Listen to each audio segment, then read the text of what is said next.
Le nouveau roi du Danemark Frederik VI ne montera pas littéralement sur le trône lors de son accession au pouvoir. Marguerite II cédera le trône du Danemark à son fils Frédéric ce dimanche 14 janvier 2024. Il n'existe pas de cérémonie du couronnement au Danemark. Frédéric X ne montera pas littéralement sur le trône. Il ne portera pas non plus de couronne. Son avènement sera proclamé par la première ministre danoise au Parlement. Aucune tête couronnée n'a été invitée à assister à l'événement. Ce dimanche 14 janvier 2024, Marguerite II cédera le trône du Danemark à son fils, Frédéric. La reine Marguerite II avait déclaré à plusieurs reprises qu'elle n'abdiquerait pas.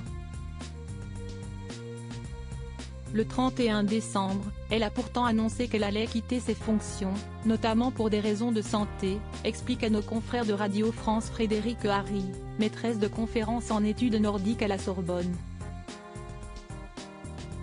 L'événement historique ne s'annonce pas du même calibre que le couronnement de Charles III, organisé au printemps dernier.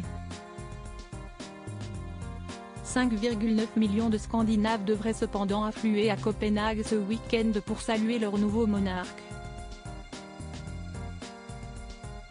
Contrairement au Royaume-Uni, la monarchie danoise n'a pas conservé dans ses traditions la cérémonie du couronnement. Le dernier en date remonte à 1660.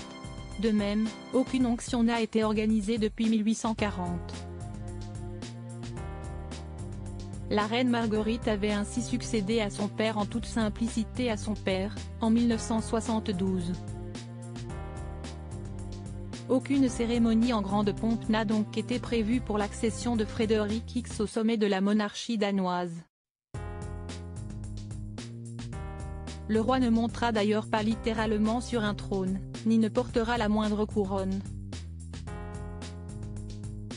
La première ministre danoise Mette Frederiksen se contentera simplement de proclamer son avènement au balcon du château de Christianeborg, siège du Parlement et de l'exécutif. Le roi et son épouse, Marie, traverseront ensuite le centre-ville de Copenhague à bord d'un carrosse. Que faut-il savoir sur Frédéric X? Au micro de l'AFP, l'historien Sébastien Holden Jorgensen brosse le portrait d'un couple royal les deux pieds dans son époque. Frédéric X et la reine Marie apprécient notamment la musique pop et l'art moderne, des goûts surprenants pour les garants d'une tradition séculaire.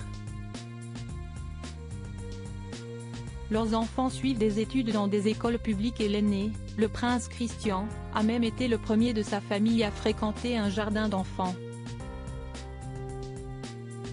Il ne représente pas une révolution potentielle par rapport à la reine, nuance Sébastien Holden Jorgensen.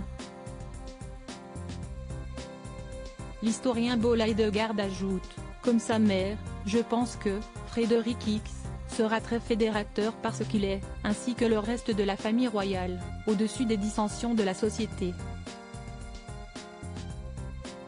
Paradoxalement, ils ne sont pas citoyens, sont en dehors du débat politique, mais sont le miroir du Danemark.